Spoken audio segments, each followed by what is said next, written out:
this is what is preoccupying the minds of everyone right now, either in Egypt or worldwide.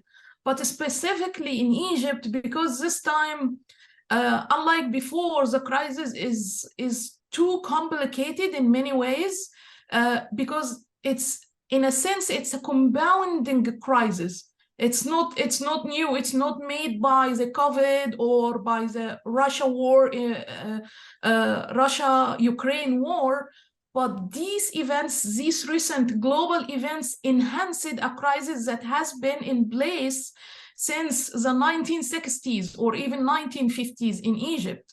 I call it the chronic crisis of the Egyptian economy. So right now we are facing this challenge of we are at a crossroad. So the two crises that came after each other, the COVID-19 and then the Russia-Ukraine war, they put Egypt at a crossroads. So now you have either to deal with this chronic crisis and solve it for good and start a whole new macroeconomic system, or you just turn a blind eye to what's going on and keep going on like this, and sooner or later this will lead to the collapse of the macroeconomic system and the entire political stability issue that we have been trying to keep for a while. Military is, I would call it like the backbone of the Egyptian state, both politically and economically.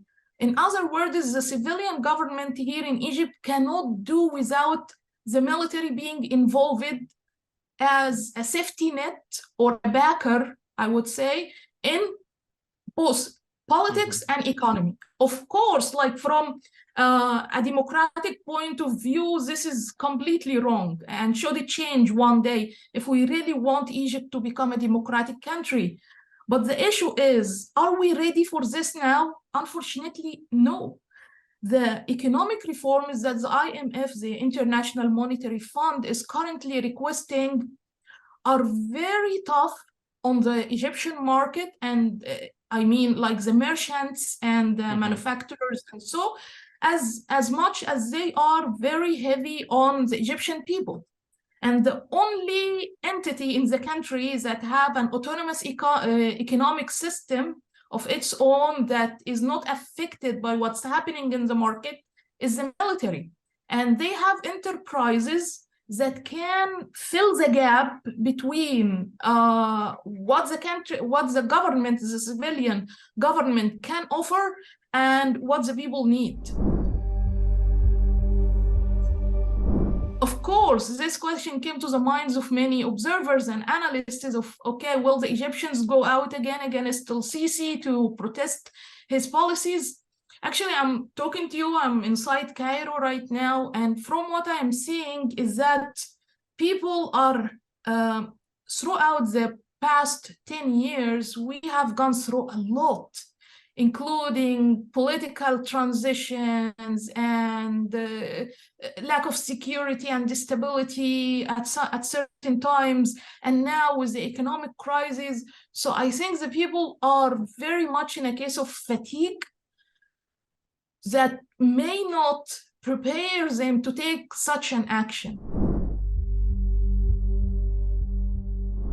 I'm speaking about like generally, like the general mindset in the street is that, yes, we know we are suffering and it's not good. Many people completely disagree with the policies of the government, especially in the economic part of the equation, you know, but they are making this compromise. Like if we go to the street now and make a protest, this will lead to chaos again, and the chaos will lead to more economic trouble and more economic complications, and will take another 10 years to get over these complications. So they are waiting to see what the government can really do with this crisis. So I don't think they may come out anytime soon.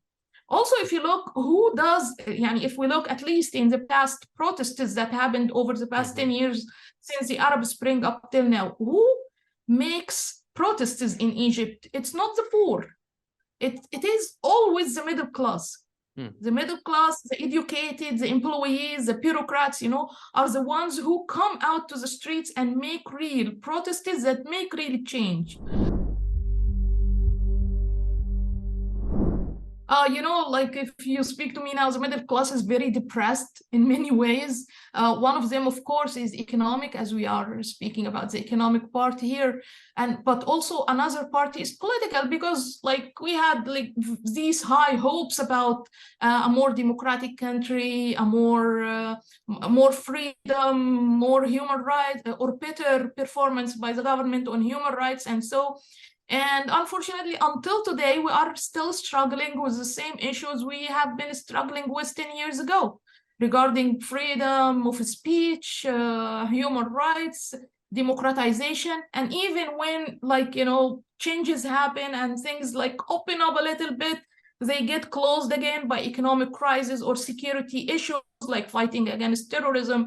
But hopefully, people will keep pressing in a positive way, not in a destructive way, to make this happen in the future. But this also takes us again to the point that, well, you can advocate for, you know, democracy, human rights, and so in a country that's stable with good economy.